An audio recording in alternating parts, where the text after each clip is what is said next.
I love Godzilla comic books because they can tell stories we'll likely never see in a live-action film.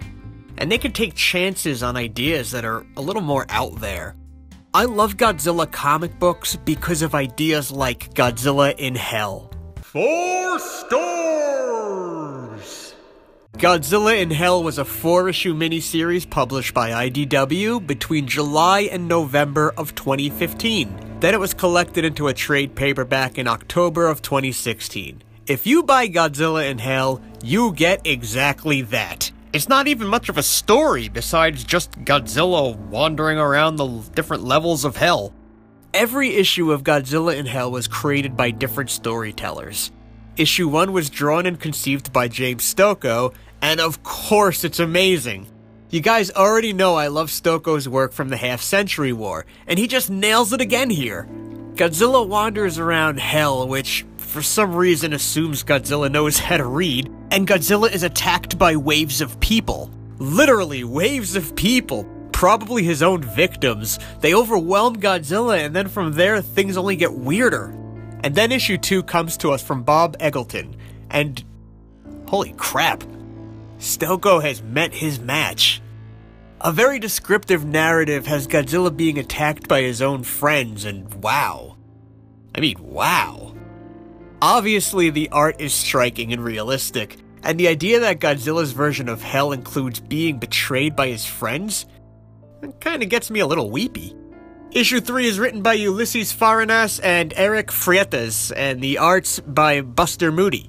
It's good, and it's certainly imaginative. I really appreciate some of these out there visuals, even though the art isn't quite as jaw-dropping. Anyway, this issue implies that Godzilla's in hell after a catastrophic fight with Space Godzilla. So even though half the comic is fantasy visuals, the other half is just standard monster vs. monster fare. Issue 4 is written by Brandon Seifert with art by Ibrahim Mustafa. The art's cool, nothing much going on in this story, but I do love when Godzilla gets impaled.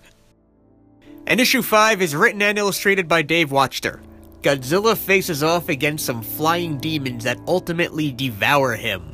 It's pretty cool, I won't spoil how it ends, and I definitely recommend you check it out if you haven't already. I gave the series 4 stars instead of 5 because while I loved most of the visuals, I actually feel like the creative teams could have pushed things a little farther. A story with Godzilla in Hell can give us visuals we can never possibly see anywhere else. A Satan Ghidorah with tattered wings and he talks. A deformed abomination of a Godzilla with heads growing out of his back. Godzilla in an Inception-style city. I don't know. There's no limits. I mean, they did a fantastic job, but in these 5 issues, there's still too much standard monster vs. monster stuff that we've seen in so many other miniseries. I wish the creative teams challenged their imaginations just a little bit more. On that note, what do you think Godzilla's personal hell would be like? See me, I think Godzilla hates when he has to attack cities. Look, he's pissed off. So what if his hell is an endless city that he keeps trying to destroy, but the buildings keep rebuilding themselves, and he's breathing fire and he just can't destroy the whole city.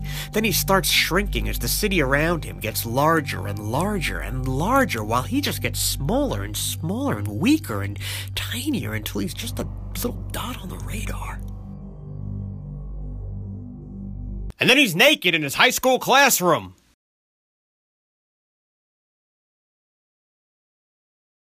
Oh no, it's a bomb, and it's gonna go off!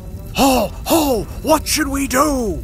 Let's follow Monster Island Buddies on Twitter for updates on the show, looks behind the scenes, and exclusive polls. What the fuck? Did you just turn this into a commercial? What about the goddamn Look what happened!